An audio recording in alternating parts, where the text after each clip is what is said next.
Everyone, good morning.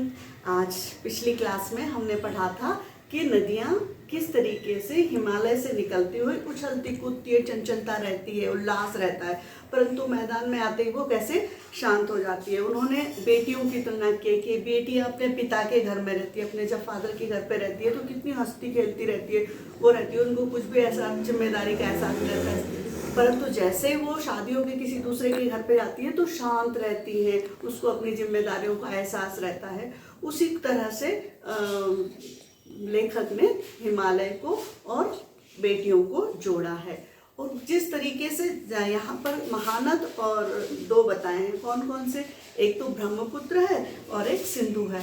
तो इन दोनों नदियों को क्या बताया उन्होंने कि जो हिमालय का हृदय पिघल कर, इसमें उसकी जो बर्फ है उसको पिघलाकर दोनों नदियाँ बनी हैं। तो वो दोनों नदियाँ कहाँ जा रही है? समुद्र में जा रही है। तो हिमालय को क्या बोला है? हिमालय को बोला है फादर इन लॉ।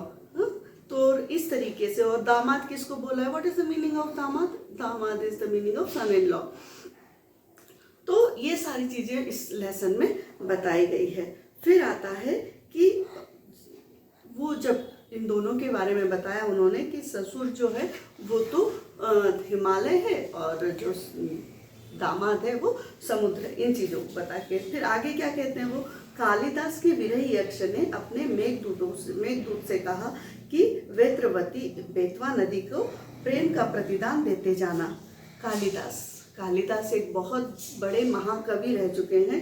वो अपने नदियों के बारे में ही, वह मेघदूत, इसमें उन्होंने जो कृति लिखी थी, उन्होंने जो महाग्रंथ लिखा था मेघदूत, वहाँ पर उसके अंदर भी उन्होंने कहा था, किसके लिए कहा था? बेतवा नदी के प्रेम का लिए और उनके प्रतिदान देते जाना। मेघदूत इस मीनिंग ऑफ बादल को बोला गया था।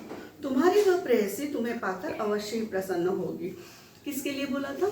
कि नदी को वहां पर उन्होंने प्रेयसी का नाम दिया है, इज द मीनिंग ऑफ कि अपनी प्रेमिका का नाम दिया है। यह बात इन चंचल नदियों को देखकर मुझे अचानक याद आ गई और सोचा कि शायद उस महाकवि को भी नदियों का सचेतन रूपक पसंद था। मतलब वो जो चंचलाहट थी, हाँ, तो वो सारी चीजें भी नागार्जुन जो राइटर हैं वो क्या सोच रहे हैं कि मैं तो सोचता ही हूँ ऐसा, पर और दूसरे जितने भी कवि थे वो भी यही सोच रहे होंगे। इसी कारण उन्होंने इन सब चीज़ों को सचेतन रूप से पसंद किया है और हमें बताया है। दरअसल जो भी कोई नदियों को पहाड़ी घाटियों और समतल आंगनों के मैदान में जुदा जुदा शक्लों में देखेगा वह इसी नतीजे पर बैठेगा। मतलब